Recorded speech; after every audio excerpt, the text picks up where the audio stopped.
Olá pessoal, estamos aqui para o primeiro episódio com o nosso convidado Éden Iramolim. É um privilégio, seja muito bem-vindo, né? Você que está interessado, se interessa pela temática de liderança, desse processo de expansão de consciência, da humanização da espiritualidade, este podcast foi feito para você. Então aproveite, especialmente aproveite esse momento que nós teremos aqui com o Éden, compartilhando parte da sua experiência, para que a gente tenha esse conteúdo compartilhado com muita gente que está fazendo essa busca e que provavelmente ele tem bastante para nos ensinar nessa trajetória. Sejam bem-vindos. E aí tem um detalhe que eu quero aproveitar para comentar com vocês. Por que a gente escolheu, né, o Éden para esse processo aqui? Há um processo de convergência, né, da questão da humanização, da espiritualidade, que a gente vem praticando nessa ação liderança, e a gente tem localizado no mercado, no mundo, pessoas que têm essa visão, essa pegada, e está fazendo diferença em muitas organizações. E o Éden, a gente teve o privilégio de conhecê-lo, e acompanhamos essa trajetória fantástica, vocês vão saber bastante disso aqui. Então, é com esse indivíduo, com essa pessoa, com esse ser humano iluminado que a gente tem esse momento, essa oportunidade de conversar aqui durante uns 50 minutos. Então, aproveitem bem. Eu vou pedir, obviamente, para a Regina também dar as boas-vindas para você. Éden, um super prazer recebê-la aqui. Realmente, o nosso encontro foi um encontro mágico. E eu espero que essa magia você traga nesse nosso encontro aqui do podcast, que as pessoas possam conhecer a pessoa maravilhosa e o trabalho que você tem feito, que é um diferencial muito grande, não só no espaço em que você faz, mas o quanto isso repercute e impacta nas organizações e no mundo. Muito obrigada pela sua presença. Muito bem. Nós vamos buscando você ali. Acho que tem uma questão que ela é primeira aqui, pelo menos talvez ela se mostre como primeira. Se falar de humanização e espiritualidade hoje, a gente tem um fechinho de oportunidade, de janela de luz ali. Mas como isso aconteceu na sua trajetória de vida e profissional, Éden? Conta pra gente. Maravilha. Adilson, Regina, eu agradeço pelo convite, é um prazer enorme rever vocês aqui. E eu espero estar à altura aí dos adjetivos que vocês trouxeram, né? Mas vamos lá, vamos conversar um pouquinho sobre isso. A pergunta, Adilson, é mais como que a espiritualidade e a consciência chegou na minha vida, é isso? Em que momento que você sentiu que isso, né, te abraçava e te colocava numa frequência, numa rota de realização, né, independente do que o mundo dissesse não para você? Você falou assim, é isso que eu tenho que fazer. Se teve Adilson, esse momento, né? Não sei. Eu acredito, assim, hoje eu compreendo que teve vários momentos. Tá. Mas eu me lembro quando eu morava em Brasília, eu não sei se eu vou lembrar o ano, mas eu morava em Brasília, eu fazia administração. Tá. Eu devia estar no primeiro ou segundo ano de administração. E eu terminei de ler um livro chamado O Mundo de Sofia. E dizem, né, que a gente tem 7 níveis de entendimento. E quando eu terminei, que eu fechei a última página daquele livro, eu senti que eu passei para um outro nível de entendimento. E ali eu fazia administração sem demérito nenhum para quem faz administração, mas eu pensei assim, cara, eu preciso de mais profundidade nas coisas que me interessam. Então eu acho que ali começou, foi quando eu deixei a faculdade de administração em Brasília, me mudei para São Paulo, fui fazer psicologia, e aí começou toda a minha trajetória dentro dessa coisa da mente humana, de que a gente é maior do que simplesmente um corpo e um cérebro. E eu acho que foi dali que começou toda essa caminhada, né? Eu lembro quando eu li Freud a primeira vez, eu abri o primeiro livro de Freud, né? Ele falava um negócio que era mais ou menos assim, deixa eu ver se eu lembro, era mais ou menos assim, ele dizia, eu trabalhava às 3 da manhã, motivado pela dor, que parecia ser o melhor conteúdo para as minhas ideias, e a cortina da ilusão se abriu e eu consegui entender tudo, do início ao fim. Eu lembro que esse foi o primeiro livro dele que eu li. Eu falei, caramba, esse cara fala muito comigo, né? Tá trazendo uma linguagem muito interessante, assim. Então eu acho que dali começou a coisa. Um pouco tempo depois, pouco tempo, alguns anos depois, a espiritualidade chegou para mim de forma esmagadora, né? Foi quando eu comecei, eu já meditava há muito tempo, eu já sou um meditador de muito tempo, e eu sempre estudei muito a respeito de experiências místicas. Estudava, sabia como é que funcionava, eu já tinha feito, enfim, especializações em neurociência, outro tipo de especializações, só que nunca tinha vivido a experiência mística. E aí eu decidi que eu ia viver essa experiência e eu escolhi um tipo de técnica de meditação chamada Kundalini, que mistura respiração com meditação e tudo. É bem complicadinho, mas eu fui meditando, até que um dia aconteceu. Eu tive a experiência que a gente pode chamar de sair fora do corpo, e ali pronto, ali o mundo jamais foi o mesmo depois daquilo, que culminou para eu ter minhas experiências aí com xamanismo, com ayahuasca, recobrar memórias a maneira mais simples de se explicar seria de vidas passadas, e hoje está junto com a minha esposa à frente de um centro de xamanismo universal, de espiritualidade e consciência, aqui onde a gente faz as consagrações com a ayahuasca, e aí se tornou algo arrebatador na minha vida, enfim. Que fantástico, que fantástico.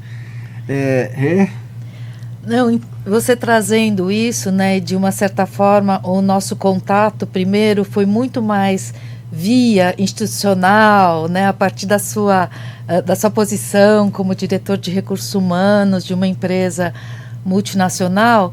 Me ocorreu agora como isso se conversa, né, do ponto de vista, como você traz essa prática, essa descoberta, esse teu despertar para o mundo organizacional? Perfeito, é uma ótima pergunta, Regina. Olha, Regina, na minha concepção, assim, se a gente for estudar o xamanismo, e você vai ver que a prática nas tribos, né, tinha ali o chefe, tinha os guerreiros, tinha etc, e tinha o xamã, que era aquela figura mais mística. E o que era o papel do xamã, às vezes? Ele entrava em estados ampliados de consciência, seja lá como for. Ele entrava em transe, estados ampliados de consciência, eu prefiro esse termo do que alterados de consciência. E ele, dali, às vezes, as histórias que a gente vê, ele se transformava em corvo, e aí ele voava, ele via onde tinha água, onde estava a tribo inimiga, onde tinha caça, onde tinha que ir, etc. Então esse era o papel do xamã no tempo antigo. Hoje, nas organizações, qual é o papel de um executivo de recursos humanos? Cara, é mais ou menos a mesma coisa, a gente não se transforma em corvo, mas eu tenho que voar ali, olhar para o mercado, entender o que está acontecendo, entender um pouco a concorrência, onde tem mercados e caminhos, como que a gente deve levar as pessoas, o que é, de certa forma, quais competências. Naquela época, né, tinha os sacrifícios ou os rituais, e hoje em dia, de certa forma, também tem os rituais dentro da organização, né, para que a gente possa aderir e agradar os deuses aí, os deuses da competência, os deuses, sei lá, do que a gente pode chamar. Então, acho muito semelhante, assim, sabe? Isso na minha visão. Óbvio que a gente vive num mundo onde o sistema é muito carregado de preconceito, é óbvio que existe muito julgamento, né? Mas eu acho que isso faz parte de todo outlier, sabe? Todo mundo que está um pouco à frente, vocês trabalham com essa coisa da consciência, né, da espiritualidade. Vocês pagam um preço por isso, né? A gente já conversou até sobre isso, assim, vocês, talvez 2%, sei lá, 5% das organizações vocês vão atender, o restante não querem nem ouvir falar, porque acham que vocês são hippies, sei lá. É o caso meu também, né? Então, assim, mas eu entendo que o mundo está mudando, sabe, Regina? Eu entendo que as organizações estão mudando. Lá atrás, quando eu me formei em psicologia, se a gente falasse em treinamento era perfumaria. Era isso que eu ouvia. Não, isso aí é perfumaria. Há pouco tempo atrás, se você falasse em humanização, o pessoal achava que era coisa esotérica. Hoje em dia, né, a pauta da humanização, a pauta do respeito, a pauta do propósito está muito presente nas organizações. Então eu vejo uma transformação muito grande. Que fantástico. E, Éden, você acha que, por exemplo, trazendo essa questão que você trouxe, né, do xamã ou do pajé, enfim, nas diferentes culturas ou tribos, como você disse, a questão de transcender e exercitar a transcendência, será que hoje, dentro das organizações, até para que você possa ser um visionário, né, no que se refere até executivos mesmo, né, de poder conquistar, olhar longe, ter esse olhar de águia, de transcender, olhar onde ninguém vê, né, mas essa capacidade que nós temos e que também talvez pouco desenvolvidas dentro da nossa cultura, ou até, como você disse, até reprimida de alguma forma, quando entra nesses sistemas de crenças. O que você acha que esse mundo que vem se abrindo tem exigido dentro das organizações? É a transcendência? Eu entendo que sim, Regina, e eu vou explicar por quê. Até pouco tempo atrás, um líder, ele aprendia ali os 5 passos de ter sucesso, e ele tinha uma certa experiência, e baseado naquela experiência, ou seja, nas memórias, porque tanto os 5 passos quanto a experiência, como tudo que ele viveu, são as memórias, baseado no passado, ele tomava decisões. E essas decisões, dependendo da cultura que ele tivesse, ou do modelo de negócio, etc., aquilo tendia a ter mais sucesso, né?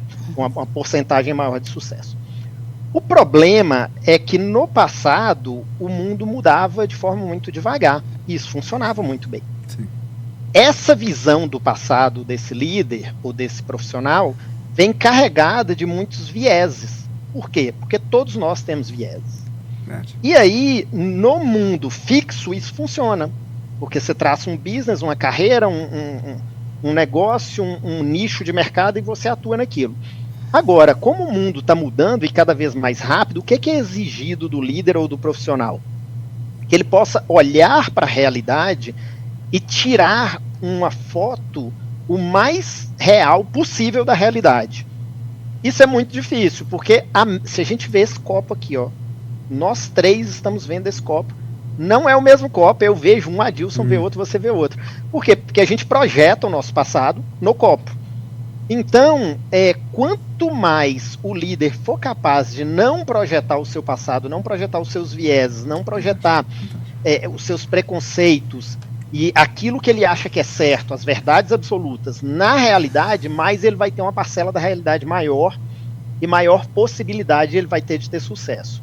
E para que isso ocorra, começa o seguinte: o profissional ele tem que se desprender de quem... Não é que ele tem que, tá? Mas se ele quer isso, uma maneira mais fácil é exatamente essa transcendência. É ele compreender que ele não é um profissional. Eu vejo, por exemplo, em exercícios, quando a gente pergunta, fala o seu nome, fala quem é você. A pessoa fala o nome e fala a profissão. Aí você fala assim, cara, a pessoa... E tá tudo bem, porque socialmente é um padrão, né? Socialmente, não tô aqui criticando as pessoas que fazem isso. Mas esse padrão social, ele reflete uma crença do sistema ou da sociedade que nós somos aquilo que a gente faz. E a gente não é aquilo que a gente faz. A gente é algo muito maior. Eu não sou nem meu corpo. Eu não sou nem o que eu acho que eu sou. Porque eu nasci, eu fui ensinado uma certa religião, eu fui ensinado certos padrões de comportamentos para funcionar primeiro naquela família, depois na sociedade e aí no mundo. Então tudo isso que eu fui aprendendo, artificialmente foi criando o ego. E quanto mais associado a esse ego, mais biológico a gente está. E aí, mais biológico, mais eu sou a mente-corpo. Mente-corpo é aquela pessoa que toma decisões baseada no que ele sente, simplesmente. Então, se eu faço um trabalho e entrego, e você fala que o trabalho está ruim, é como se eu tivesse ruim. Eu não consigo separar eu e o trabalho. Quando você transcende... Primeiro, você consegue entender que você não é só profissão, você é um monte de coisas. Segundo, você nem é, né? Você está porque você é um ser em transformação. Segundo, uma coisa que fica muito clara, e isso principalmente nas jornadas xamânicas, eu tenho essas experiências uma vez por mês, é que existe uma ilusão do separativismo, e isso é fomentado pelo sistema. Uhum. Então, nesse processo, eu acho que eu sou o Éden, que você é a Regina e que o Adilson é o Adilson. Isso não é verdade, a gente é um só. E quando a gente consegue transcender compaixão, empatia, se colocar no lugar do outro, não é só um conceito filosófico, é algo visceral. E aí fica difícil da gente não se desvincular disso. Com tudo isso que eu estou dizendo, quando você olha para a realidade, primeiro, você tem a humildade de entender que aquela realidade é só uma hipótese, não é uma realidade. Segundo, você tem a compaixão de compreender que o outro está tomando aquela decisão porque ele está baseado na história e no passado dele, na história de vida. Então isso traz muito mais tranquilidade e assertividade para chegar onde você precisa chegar. Filosofei demais, gente? Não, isso me fez aqui, Regina, a gente pensar no seguinte, o que vem mudando com o tempo e que coloca a gente num outro olhar para algumas posturas das lideranças, principalmente no topo das organizações, que antes, os líderes normalmente que se diferenciam, eles estão à frente do seu tempo, eles conseguem enxergar, né, janelas de oportunidade, e que eu vejo hoje do que você traz com essa experiência é que você enxerga janelas de oportunidade para evolução. No passado, e alguns líderes enxergam essas janelas, eles voltam para eles num processo muito egóico e falam assim, passa lá por cima daquelas 500 pessoas, o cara vai lá e passa, porque ele está olhando para ele, né? Então quando você olha nessa visão da unicidade, do todo ali, da compaixão, você fala assim, a gente pode transformar e evoluir para que nessa somatória de pessoas aqui, não sei se é a forma mais adequada para colocar, essas pessoas juntas possam produzir algo precioso que impacte o mundo da melhor forma, e não na visão muito egóica do que ainda a gente tem muito no mercado. Então, que fomenta esse separativismo ali, né, de que é o diretor, é o presidente, aí olha muito com a visão de liderança de comando e controle, não nesse processo do propósito de olhar para o todo, das relações sustentáveis, né, dessa frequência que você estabelece, né, no mundo. E aí tem uma questão que é bacana a gente ouvir da sua fala, que assim, como que foi você sair de uma 37ª posição, né, para uma primeira posição, né, porque o mundo reprova várias coisas, ele é, como fala, ele até agride, né, por você ter uma postura diferente. A gente sofre isso enquanto consultoria, né, Regina, porque muitas, e a gente também olha assim, aonde a gente vai entregar, aqui a gente pertence. Então na hora que você traz isso, o valor dessa conquista é outra, né? De já na certa posição, que já é uma posição bacana para a primeira, né? Como que foi isso, esse processo aí com você? Na GPTW, né? Estar no ranking das melhores empresas para se trabalhar.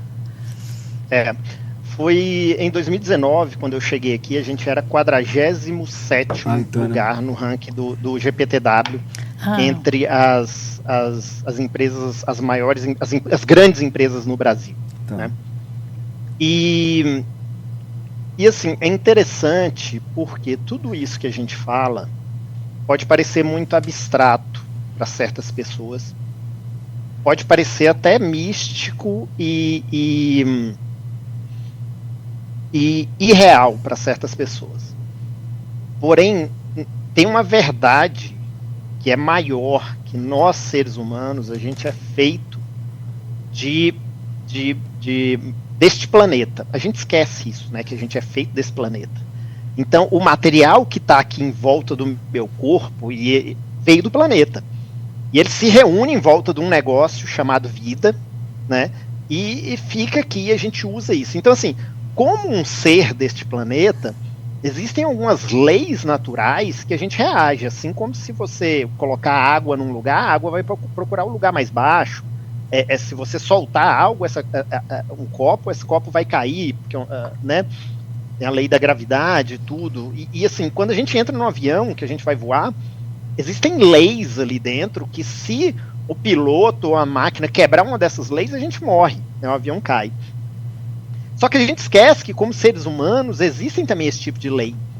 E tem um tipo de lei que é muito básica, que as pessoas esquecem, que é o seguinte, cara: pessoas felizes produzem mais. Então, assim, se você que está aí ouvindo isso agora, está pensando assim, esses caras são muito hippies, esse pessoal aí, não dá para ouvir, eles é muito abstrato, tá tudo bem, você pode pensar isso, tem o direito de pensar isso, mas entenda o seguinte, que se não para um propósito maior de evolução, da comunitária, ou de criar um ambiente de bem-estar positivo, entenda que seja pelo resultado, que seja pela performance, tá? Mas as pessoas, quando elas estão felizes, elas performam mais. Isso é muito básico e as pessoas esquecem. Não sei se vocês são casados ou não. Sei que a Adilson é casado, né? Adilson, quando você conheceu sua esposa lá, e você falava assim, cara, essa pessoa nunca vai me dar bola na vida, sabe? Essa mulher não vai nem olhar pra mim. O dia que você percebeu que ela tava, que você tinha uma chance ali, cara, você acordou, o céu tava mais bonito, você tava cantando no carro, feliz da vida. Então, assim, como é que é a tendência do nosso cérebro funcionar e do nosso corpo funcionar? A performance nossa é muito melhor, é muito maior. E aí, esta transição aqui dentro ocorreu da seguinte forma: a gente trabalhou muito com a questão, porque a gente olhou para o futuro, a gente construiu uma visão lá de 20 anos à frente, na época, na visão de 2040, e a gente pensou assim, tá, como a gente não vai estar aqui, mas como que essa empresa estará? A gente começou a desenhar lá e falamos, cara, essa empresa vai ser assim, ó, não vai ter muros, porque não vai ter mais essa coisa de empresa, comunidade, vai ser tudo misturado, as pessoas vão trabalhar onde elas quiserem, as pessoas vão vir trabalhar pelo propósito, a gente vai ter abundância, vai ser a felicidade e a abundância vai ser um propósito da organização. Por outro lado, a gente vai ter produtividade ilimitada e a gente foi criando essas coisas. Quando a gente acabou esse desenho, a gente pensou assim, tá, cara, que cultura a gente precisa ter para levar a gente lá?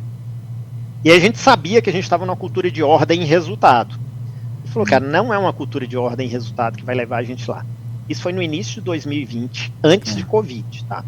Okay. Aí a gente falou assim, cara, então vamos colocar como target uma cultura de propósito seguido de cuidado. Por quê? Propósito, né? A gente consegue fazer essa conexão com algo maior, além de simplesmente ganhar dinheiro.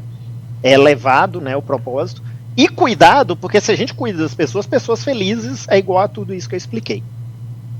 E aí a gente criou isso, mas assim, a gente pensou, tá, porém a gente tem uma ordem muito forte, é uma indústria muito regulamentada, as pessoas estão acostumadas com procedimento, com ordem e tal, como que a gente vai fazer essa transição? E aí veio a coisa da aprendizagem. Então a gente fez um trabalho muito forte para fomentar a cultura da aprendizagem. Por quê? A cultura da aprendizagem não significa que as pessoas vão fazer as coisas erradas, mas significa que elas são capazes de aprender, desaprender e aprender de novo, rápido e sem sofrer. Tá? Enquanto da ordem é mais ou menos assim, a pessoa vai cumprir o que está escrito, mesmo que esteja errado, ela vai cumprir. Então, a gente precisava dessa cultura. E aí veio o Covid, foi a maior prova pra gente, porque a gente precisou aprender, desaprender e aprender de novo, e de lá pra cá a coisa só vem mudando. Paralelo a essa cultura, essa transformação cultural, quando você muda a cultura, você muda o modo das pessoas fazerem as coisas. Se for mudar o modo de você fazer alguma coisa, provavelmente sua motivação vai cair. Você não vai gostar. Principalmente se for outra pessoa mudando o modo de você fazer as coisas. Então, como que você muda uma cultura e aumenta a satisfação? Foi o que a gente fez. A gente conseguiu fazer essa transição em 3 anos, 2 anos e meio. 3 anos. Os consultores dizem que demora de 5 a 7 anos para transformar uma cultura. A gente conseguiu em 3 anos. E fizemos isso aumentando o engajamento. E aumentando o engajamento foi através de muita ciência, muito People Analytics.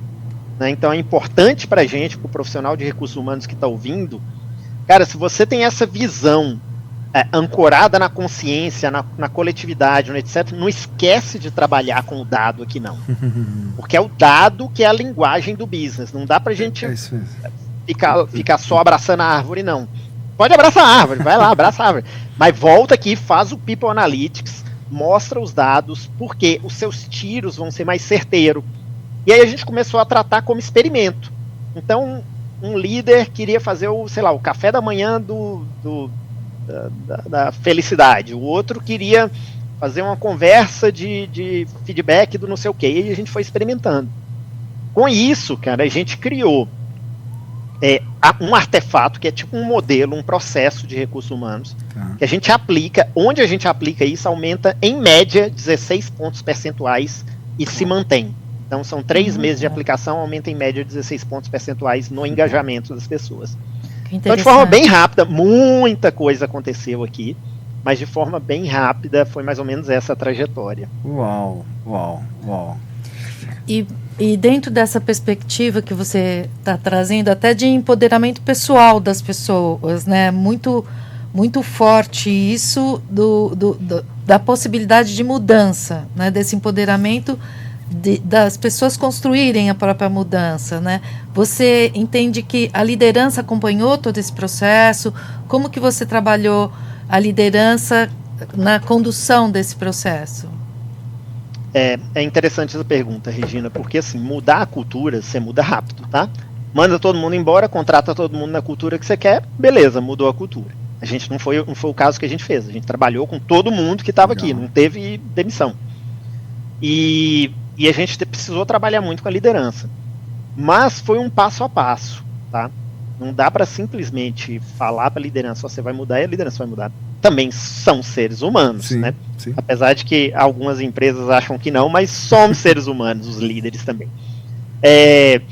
E aí, o que a gente começou lá atrás, do tipo, eu lembro que na época a gente começou a aplicar uns testezinhos básicos, né? Tipo DISC, de personalidade, então você é dominante, você é influente e tal, para começar as pessoas se aceitando como elas são.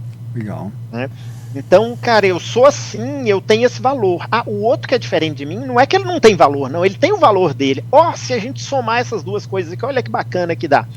Então a gente começou daí, e muita comunicação, muito change management. A linguagem, ela é, na minha concepção, a grande tecnologia, né, que a gente tem.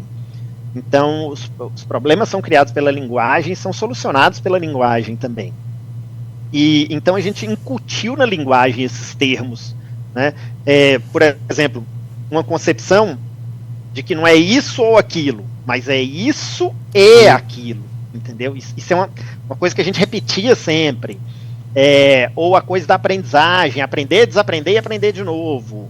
Ou a coisa da curva da mudança lá, da Kubler-Ross. Então a gente veio trazendo ferramentas, além de, óbvio, de treinar, de preparar esse pessoal para suportar esse caminho. Bacana, eu lembrei de um ponto que você traz aqui, e na nossa bagagem, experiência, né, nesses trabalhos de conselho das empresas, a gente sempre localizou, né, o ponto que é o ponto de alavancagem e também de trava, que é a liderança. E aí você toca num aspecto que é essa questão do autoconhecimento, e se a gente for olhar no tempo, eles eram instigados a mobilizar a equipe e eles não se reconheciam, às vezes, enquanto seres humanos, enquanto líderes. Era um formato meio que robótico, as pessoas, aqueles líderes replicando modelos, que muitos deles nem conversavam com eles, e até tem uma pergunta que nós fazemos, você é o líder que você quis ser ou o líder que a organização quis que você fosse? Então, quando você traz essa questão do auto...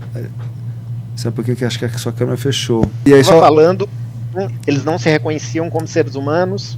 Porque ficava num processo mesmo que gerar aquele movimento com toda os colaboradores, mas você traz um aspecto fundamental, que é por onde começa o processo de evolução, desenvolvimento? Pelo autoconhecimento, que você deu o exemplo ali da ferramenta do DISC, que assim, eu preciso me conhecer, me reconhecer, para ver como eu aumento o meu potencial de interação nesse processo. Na sua experiência, a liderança continua sendo um ponto de alavanca ou de trava nesses processos de mudança, Éden? Na minha concepção, é um super ponto de alavanca ou de trava, Adilson. Principalmente, assim, eu esqueci o termo agora do fenômeno, que é conformidade social, tá? O que é conformidade social? É que a pessoa vai tender a conformar com aquilo que a maior parte do grupo acha que é certo. É por isso que, sei lá, tá no estádio, alguém começa a brigar com o time, aí a maioria vai. O cara vai na igreja todo domingo, sei lá, sabe, o cara certinho, gravatinha, chega lá no estádio, vira um maluco e começa a brigar. Por quê? Porque ele tá conformando com aquele grupo que ele tá ali.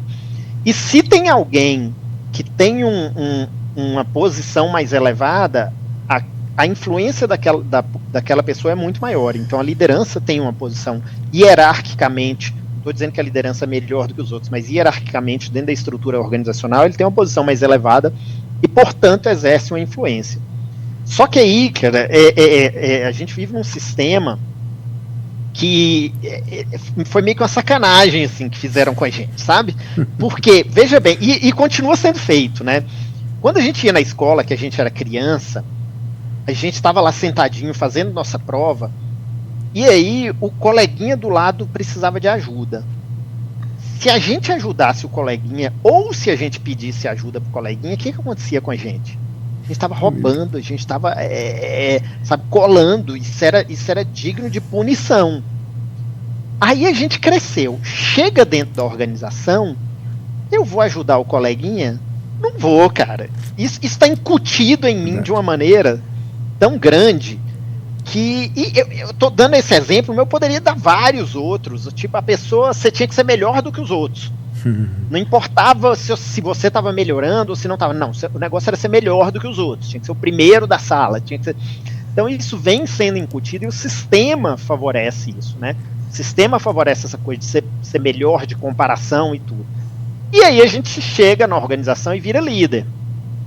E normalmente as organizações falam o seguinte, cara, a gente está aqui numa cultura competitiva, você tem que mostrar para que você veio, tem que vestir a camisa da empresa, tem que trabalhar pra caramba, se você quer subir a escada corporativa para atingir o santo grau da mesa da diretoria, sei lá o que a história que contam pra gente. E aí a gente troca a nossa vida por essa ilusão. E a gente entende, de certa forma, como as pesquisas também mostram isso, né? Que quando a gente viveu uma certa experiência, a gente tende a ter menos compaixão para quem está sofrendo aquela experiência que a gente viveu. E aí eu, como líder, eu pastei, sei lá, 10 anos para eu chegar no cargo que eu cheguei. Aí eu olho pro cara que está começando hoje e falo assim, não, você tem que pastar também. E aí vira esse ciclo vicioso, onde a gente cria uma cultura de competição absurda, onde eu troco vida por dinheiro, ou por posição, ou por poder, sei lá o que motiva a história de cada um. É vendido uma imagem de sucesso que está super atrelada à questão financeira, ou ao status hierárquico que você está. Só que chega um dado momento que isso não é mais sustentável. Chega um dado momento, e isso tem acontecido cada vez mais cedo, que o ser humano fala mais alto do que o líder ou do que o profissional. E o ser humano começa a ver assim, cara, meu filho está crescendo e eu não estou convivendo com ele. É isso mesmo? É realmente isso? 0,013% de um indicador X que vai fazer diferença ínfima num total que eu preciso entregar a minha vida 20 finais de semana trabalhando para 0,0 não sei o que, para eu ficar na frente de uma outra pessoa. É a relação que eu quero estabelecer na vida. Aí a pessoa começa a se questionar.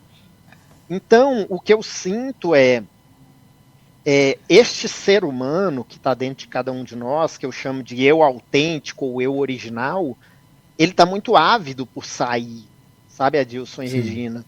Então, o papel nosso de recursos humanos, quando a gente está trabalhando com a liderança, o nosso cliente não é a pessoa que está falando na nossa frente, que às vezes está até dando desculpas, não porque ela é culpada, mas por causa das memórias que ela carrega.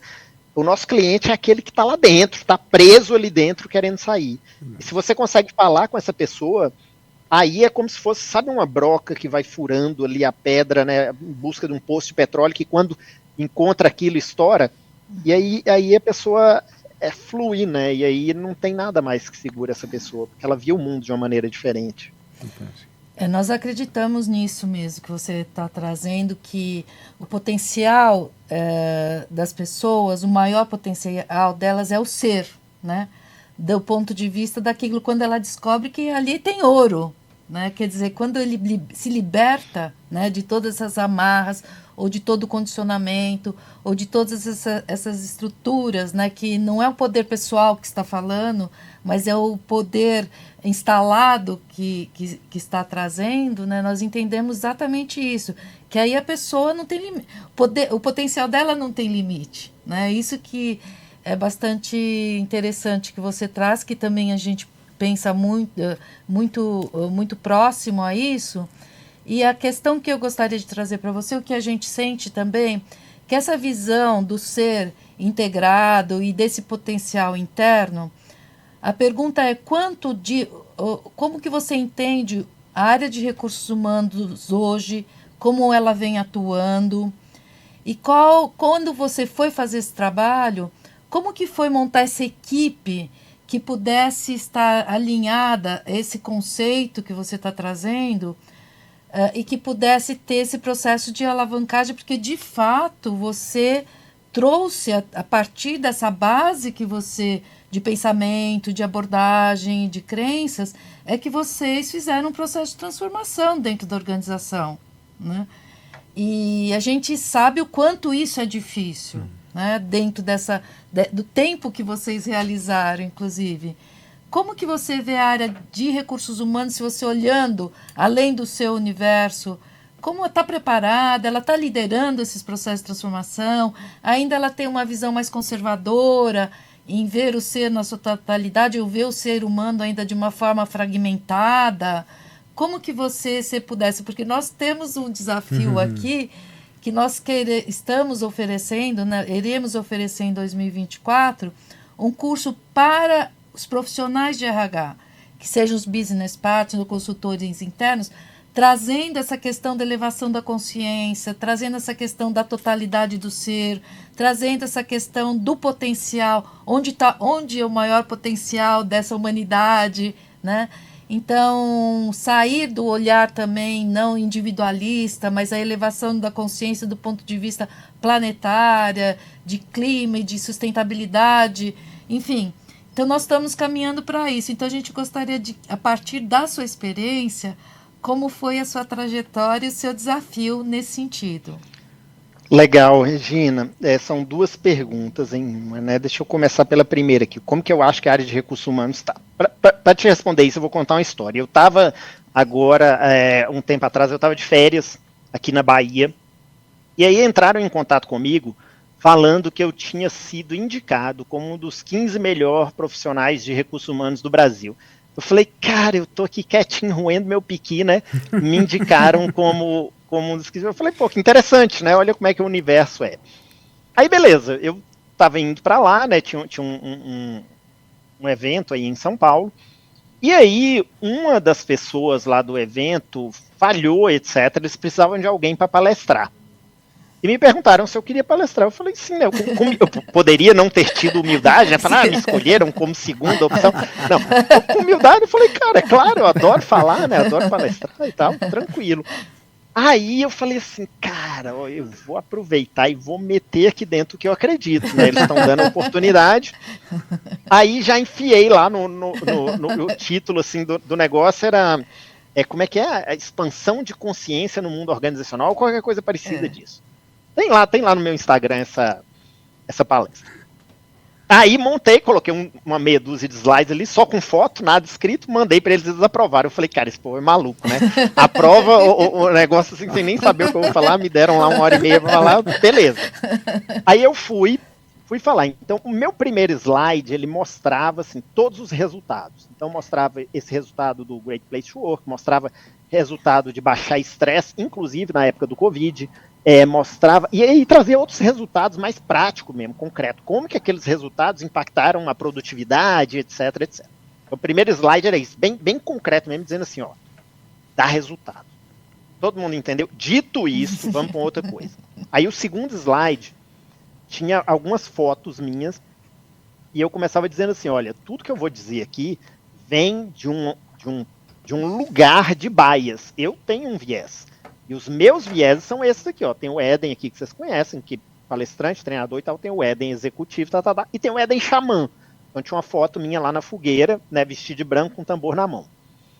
E ali eu comecei a falar sobre a questão da consciência, essa coisa que eu exploro no livro meu tá quase saindo, viu, Regina? Vou mandar um aí para vocês. Ah, que legal. Mas a coisa da consciência, da expansão da consciência, de Spiral Dynamics, como é que isso funciona, o porquê que é importante a expansão da consciência para a evolução e tal. E falei ali, e assim, cara, minha expectativa era zero que o povo iria gostar, né? Zero. Não tinha expectativa de nada. Eu falei, cara, é o que eu acredito, esse sou eu, é meu eu autêntico que tá falando aqui, é o que eu vou falar. Pediram para falar, beleza, se quiserem bem, se não quiser, amém.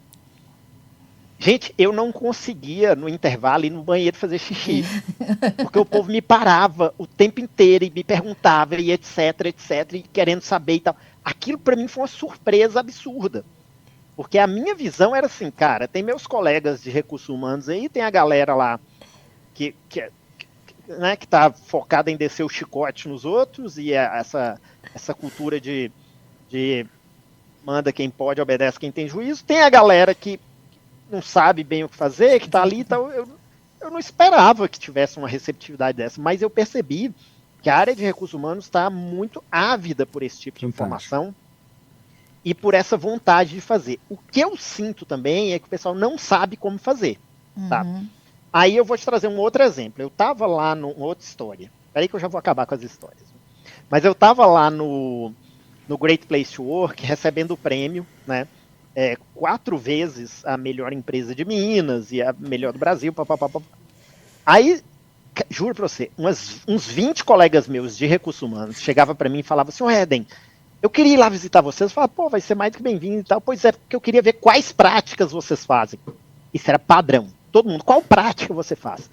Aí eu explicava, cara, não é a prática. Tá? Não tem uma prática milagrosa que você vai fazer. É um experimento. É um processo científico, né? Assim como um ser humano muda de maneiras diferentes, uma organização muda de maneiras diferentes.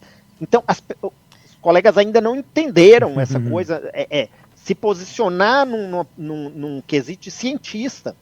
De laboratório. De laboratório, mas é isso mesmo. Eu tenho 25 anos de carreira, já estudei um monte. Às vezes aparece um problema aqui que eu já enfrentei ele 50 vezes. Eu não parto do princípio de que eu sei como resolver.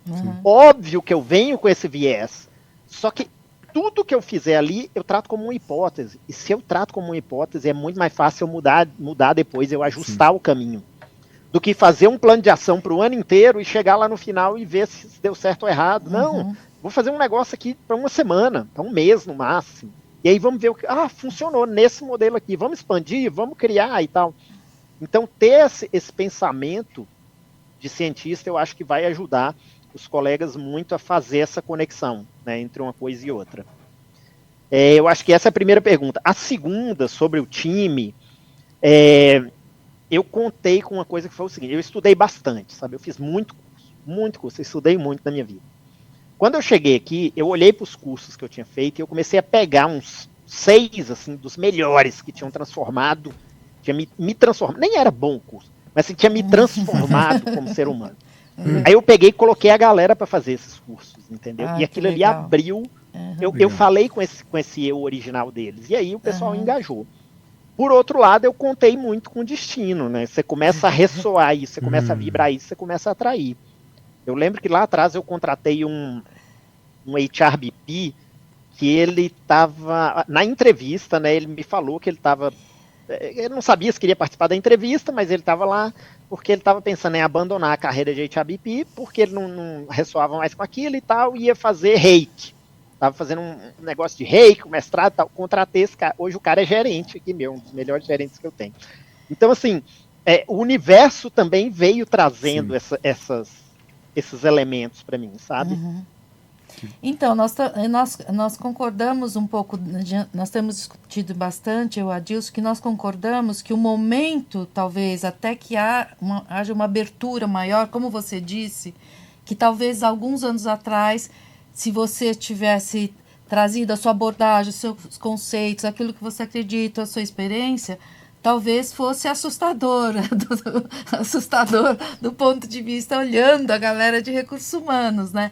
Mas como nós estamos num processo de transformação e talvez de elevação de consciência planetária, né, do ponto de vista para o ser humano, para o planeta, embora a gente veja que tem várias coisas ainda que estão meio fora dessa rota, a gente percebe que a gente contribuiria muito com isso, do ponto de vista dessa faísca, né, do ponto de vista de fazer essa reflexão, dessas viagens que você está falando de autotransformação, né, dentro desse processo da elevação de consciência de si mesmo, né, desse encontro com o eu autêntico, e também discutir um pouco essa visão mais integrada do ser humano, né? Do ponto de vista do potencial que o ser humano tem de autorrealização, de autorregulação, de empoderamento do poder pessoal.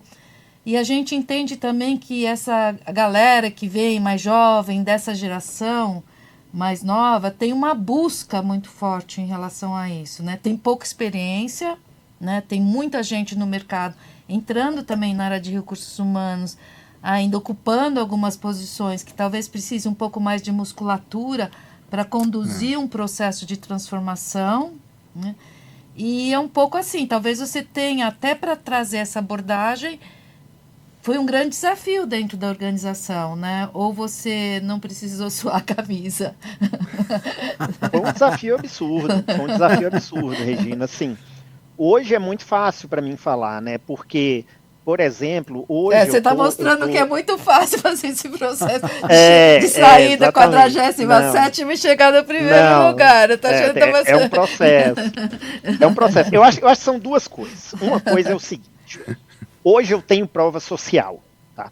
Tanto é que eu estou responsável agora por o mesmo projeto que eu fiz aqui, eu estou responsável por implementar na França para aumentar o engajamento deles. Né? Então, hoje é fácil, eu chego lá na França com toda humildade, mas eu tenho prova social, eu mostro lá o que aconteceu. Quando eu cheguei aqui, eu era só alguém que chegou com as ideias diferentes e tal. Então, é um processo de convencimento, é um processo de humildade, sabe? Porque as pessoas que estavam aqui viveram e foram construídas dentro dessa cultura, elas viveram essa cultura, eles trouxeram a organização até aqui, e tem uma honra absurda em termos dessas pessoas. Então, assim, ouvir essas pessoas, respeitar o tempo dessas pessoas, em algum momento, sim, forçar alguns pontos específicos, mas ter muita... E aí vem para a segunda parte, né? Então, essa primeira parte é ter esta competência de paciência e de honrar mesmo. Não é assim, cheguei e vou fazer tudo diferente, eu tô certo, tudo do passado é errado. Não. Cara, honra. Assim como a gente tem que honrar pai e mãe, enquanto a gente não desenrola isso, sua vida vai continuar com problema. Como terapeuta, né, a gente sabe disso. Honra as pessoas que construíram isso até aqui. A partir dali, pede oportunidade. Eu lembro quando eu fui aprovar minha estrutura de HRBP aqui, a resposta foi não. Não vai de jeito nenhum. Não, isso não vai acontecer. Falei, ok. Eu humildemente falei, vocês me dão a oportunidade de testar? Se não funcionar, a gente volta. Eu entendo o que vocês estão trazendo, mas podemos testar? Vocês me dão essa oportunidade de testar? Entende? Facilita o passo das pessoas. Eles deram a oportunidade, funcionou. Né? E aí, essa é a primeira parte. Lembrando que sempre baseado num pensamento científico, em dados, em fatos, etc., em experimentação. Aí vem para uma outra parte, que é o seguinte: a gente, profissional de recursos humanos, a gente tem um papel maior do que a gente tem consciência do nosso papel. A gente está sendo a alavanca de transformação consciencial das organizações. As organizações é o que mais impacta na transformação cultural da sociedade como um todo. Então, o papel nosso não é recrutar, treinar, desenvolver, mandar embora. Não, cara, é muito... Dentro de recrutar, treinar, desenvolver, pagar, mandar embora, é elevar o nível de consciência das pessoas. E aí, para que a gente faça isso, tem um ponto-chave ali, que é uma pegadinha. Que a gente só consegue fazer isso se a gente fizer o nosso interno. Porque tudo que eu faço, eu manifesto eu mesmo. Então, se eu tiver cheio de preconceito e cheio de problema e eu entrar para essa live, de alguma forma eu vou manifestar. Mesmo se eu seguir um script, a pessoa que está ouvindo do outro lado, ela vai sentir isso, ela vai captar. E aí não vai fluir o negócio. Então, fazer o trabalho interno é algo que os profissionais de recursos humanos precisam fazer. Se eles querem ser esse elemento de transformação e de evolução cultural aí. Só posso falar uma coisa que eu estou assim, Éder, você é uma pessoa incrível, porque eu quero trazer uma coisa que, assim, eu jamais poderia imaginar que uma pessoa que... Pera um pouquinho só, então. Voltou, vamos lá. uma pessoa que traz a questão do xamanismo, né, das experiências místicas e tal, ama People Analytics. Eu acho isso o máximo. É o máximo. Então, isso para mim reverbera assim, o quanto que você é desapegado, né, dos conceitos pré-formatados que a gente trabalha em RH, entende? Quando a gente traz essa questão de olhar, nós precisamos formar uma nova geração do RH, é um pouco assim, às vezes é muito instrumental, é tudo muito dentro de uma área, como uma área exclui a outra, né? Então, se eu sou racional, não sou emoção, se eu sou emocional, eu não sou razão, né? Muito dessa sociedade muito dicotômica, né? Então, assim, você é o símbolo, assim, dessa questão da integração, que eu acho bárbaro, nossa, e a admiração, assim, é imensa, viu? Agradeço, Regina. Deixa eu te contar uma coisa, Regina. Eu hoje moro em Montes Claros, em Minas Gerais. Eu voltei aqui para Montes Claros para trabalhar na organização que eu trabalho hoje. Só que eu, muito tempo atrás, eu vim morar em Montes Claros com 1 ano de idade. Até os meus, mais ou menos os 17, 18 anos, eu acho, eu era mototaxista aqui, Regina. Aqui nessa mesma cidade, que hoje eu sou diretor da melhor empresa para trabalhar do Brasil. Você vê como é que o universo é. Eu era mototaxista, cara. E eu lembro o dia que eu estava sentado em cima da minha moto, com calor de 40 graus aqui de Montes Claros, e trabalhando, e aí me deu um estalo assim na cabeça. Eu falei, cara, naquela época dinheiro era um negócio muito importante para mim, né? Eu queria ter dinheiro, o sucesso era ter dinheiro. Aí eu lembro que eu falei assim, cara, dinheiro é um conceito. Eu lembro que eu pensei isso, eu falei assim, o cara que hoje está sentado em São Paulo, no ar-condicionado, ele compra soja do Mato Grosso e ele vende para alguém lá no Porto de Santos, ele não põe a mão no dinheiro, ele não precisa ter R$1 para fazer essa transição e ele ganha 1 milhão, cara. É um conceito, é um negócio, tipo, é uma ilusão. Eu lembro que eu pensei disso.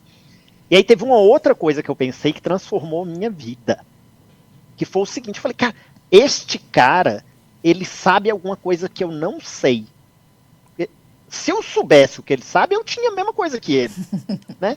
Eu tenho telefone aqui, por que eu não pego o telefone, ligo pro Mato Grosso, compro a soja e vendo ali? É porque ele sabe alguma coisa. E aí, isso me trouxe essa abertura de compreender. Eu comecei nessa época, sem saber o que eu estava fazendo, mas fazer experimentos, né? Do tipo, cara, se eu não sei algo, e se eu souber isso aqui, será que faz sentido alguma coisa? E eu comecei a ter retorno disso. E ali começou essa minha jornada do entendimento de que eu não sei. E isso traz muita tranquilidade, sabe? Lá mais para frente, quando eu me formei em psicologia, o meu TCC de conclusão de curso foi o valor financeiro, o retorno financeiro das ações de RH. Porque me dava nos nervos quando o povo falava que recursos humanos só gastava dinheiro, que não dava resultado, que não sei o quê. Então, isso foi lá atrás. Aí eu lembro que eu trabalhei num estaleiro e tinha, uma vez por mês, eu juntava o sindicato, a gente colocava uma caixa de papelão na frente do refeitório, dava um papel para as pessoas perguntando assim, quão que você está feliz, de 0 a 10. Aí a pessoa marcava ali, né? E colocava na caixinha e entrava, ganhava um bombom e entrava para o restaurante. Aí a gente contava, fazia uma medição de como que estava o nível de felicidade. Aí, baseado nisso, eu fazia um sorteio, tipo um grupo focal, né? Eu não sabia o que era isso na época, mas fazia um sorteio, sorteava uns operadores para ir almoçar comigo no boteco, em frente à empresa, e ali era meio que um grupo focal para eu entender o motivo daquelas emoções. Então, essa coisa dos dados e de trazer essa coisa abstrata para a concretude sempre foi muito presente na minha vida, porque é uma linguagem do business, é uma linguagem que o business entende. Eu quero até, inclusive, buscar a parte dessa questão, porque quando você fala, né, quem que está fazendo diferente tal, e você é um exemplo para a gente trazer aqui, né, na organização de tudo que está sendo falado, que é qual que é o código que funciona no mundo corporativo? É número, né? E a gente precisa saber olhar para esse número com algo que vai além do número. Porque o número ele pode ser burro, né? Ele pode trazer pouco significado para o processo. E aí você traz um ponto que nos coloca enquanto profissionais dessa área de gente de gestão, como protagonistas desse processo. E nós temos que assumir essa posição de fazer essa transformação, porque às vezes nos perguntam, né? Quanto que custa um processo de humanização, de trazer essa questão de evolução da espiritualidade para dentro da empresa? Eu falo assim, quanto que custa não ter isso? A pergunta é outra, né? Porque o impacto que você está tendo, e a gente tem um processo devastador, burnout, saúde mental e um monte de coisa aí. Então a gente começa a olhar para isso de uma outra forma. E quando dá o exemplo da palestra, que veio um monte de gente conversar com você, que as pessoas estão ávidas por isso, eu vejo várias centelhas divinas espalhadas, vários feixes de luz que estão desorganizados. E quando a gente entende que um dos nossos papéis aqui nessa ação de liderança é organizar isso e dar voz e espaço para as pessoas ouvirem o que as organizações estão fazendo. E o que a gente está fazendo, mas a gente falar o que a gente está fazendo. É legal a gente falar de quem está fazendo, né, com a nossa ou não participação, porque acho que esse é o ponto. E quando você traz aquela questão de colocar como um piloto isso, né, então vamos experimentar ali, isso passa a ser do grupo, da organização. Aí vem o pertencimento de que isso é uma força que se torna extraordinária para todos nós. E a vivência, né, que vai dando consistência para a gente caminhar. E caminhar juntos, né? Caminhar olhando um para o outro, para o coletivo, que é uma das coisas que você trouxe.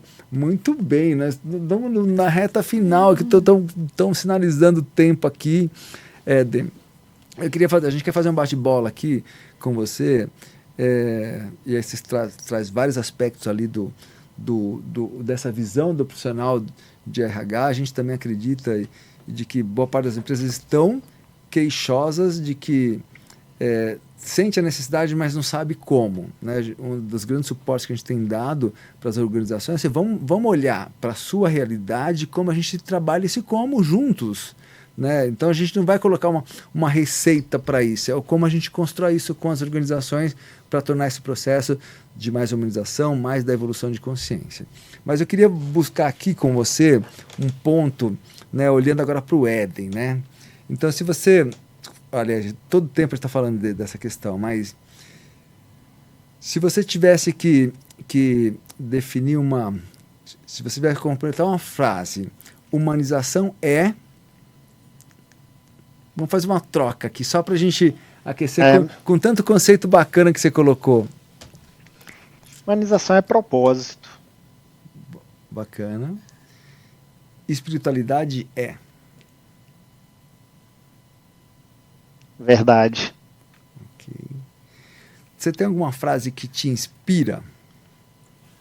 Uma frase, um autor? Você falou de Freud, né? Você falou de mais gente aqui. Adilson, ultimamente tem uma frase que me inspira muito, que é do Mestre Irineu.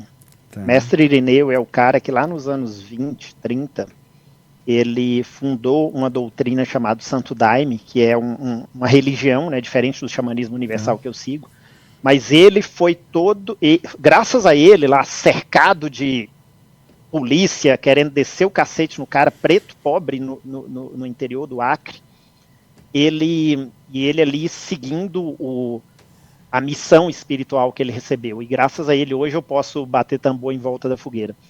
E esse cara dizia algo parecido assim, que não importa a pergunta, o amor é a resposta. Então acho que isso é o mais forte. Não importa a pergunta, cara. Não importa a pergunta. É o amor. O amor é a resposta. Fantástico. Forte isso, né? Gostoso de sentir até na sua fala essa questão. A Rê vai ter algumas questões aqui para também colocar, e eu queria, né, sabendo, né, das trocas que a gente teve de conversa, ser pai é meu propósito nessa existência. É a coisa mais importante nessa existência. É criar um ser humano melhor do que eu. No sentido de livre, de consciente, de espiritual, é isso. Fantástico.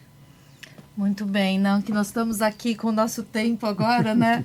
Mas assim, só para encerrar e agradecer do fundo do coração essa oportunidade de estar aqui com você dedicar o seu tempo aqui que é tão precioso e que contribui muito, né, com todos nós.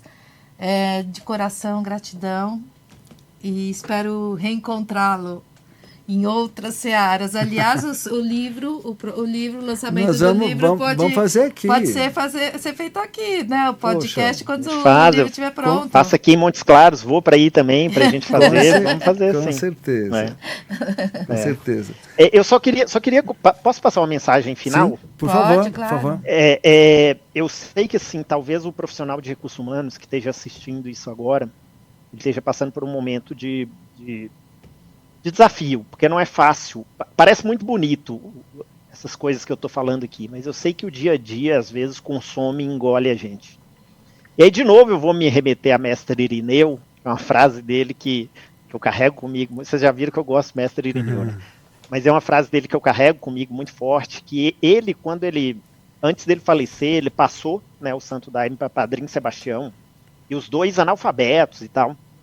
E ele falou para Padrinho Sebastião o seguinte, ele falou, se você não conseguir em pé, você vai sentado. Se você não conseguir sentado, você vai deitado. Mas você vai. Então, assim, a gente tem um propósito maior do que a nossa existência, maior do que a nossa consciência. Então, vai. Se você não conseguir em pé, cara, senta, mas vai.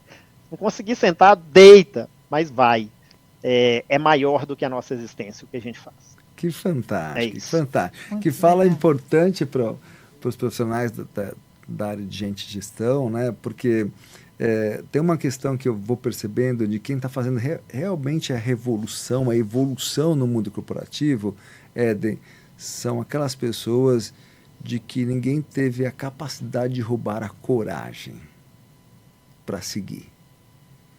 E eles estão fazendo diferença porque é duro estar na contramão, é duro, né, fazer diferente no mundo que às vezes privilegia o igual, né? De como a gente está no nosso processo mais integral, inteiro e oferecendo o nosso melhor para o mundo. E aí como isso nos torna mais felizes para poder ter a melhor entrega nesse mundo, nesse contexto. E assim, Adilson, coragem não tem nada a ver com valentia, não tem nada a ver com bravura, tem a ver com agir, né? Acorde coração e age, agir com o coração.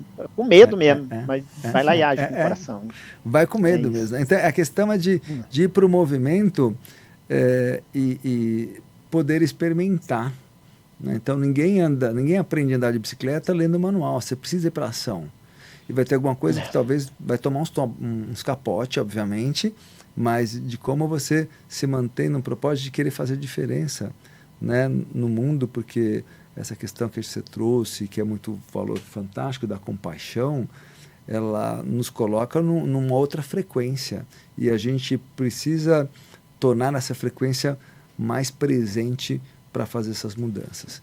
Quero super mega agradecer, Éden, que alegria, né, felicidade de você estar aqui com a gente, do seu compartilhamento dessa visão que vai transformando, certamente transformou o seu mundo, está transformando o mundo de muita gente, mais os nossos ouvintes aqui, quem vai estar acompanhando o nosso podcast. Uma alegria, né, começar aí, né, o ano de 2024 com você como nosso primeiro convidado. Que honra. Tenho certeza aí que muita gente vai cada vez mais se conectar com você. E a gente fala muito aqui, né, a questão do imã, dessa frequência. A gente vai atraindo também as empresas, as pessoas que estão conversando numa energia ali que vai fazer esse processo de transformação. Muito obrigado para você que está nos acompanhando aqui. Tem mais novidade, tem mais gente bacana, assim como o Éden, para estar somando aqui conosco. Acompanhe nosso podcast pelas redes sociais, no YouTube lá, acione o sininho e acompanhe aqui e faça os seus comentários. Depois, os nossos convidados, a gente vai também respondendo para vocês. Rê, mais alguma coisa? Não. Então, beijo no coração, tudo de mais extraordinário para vocês e até a próxima. Valeu, gente! Até mais! Valeu, até mais. Tchau. Tchau.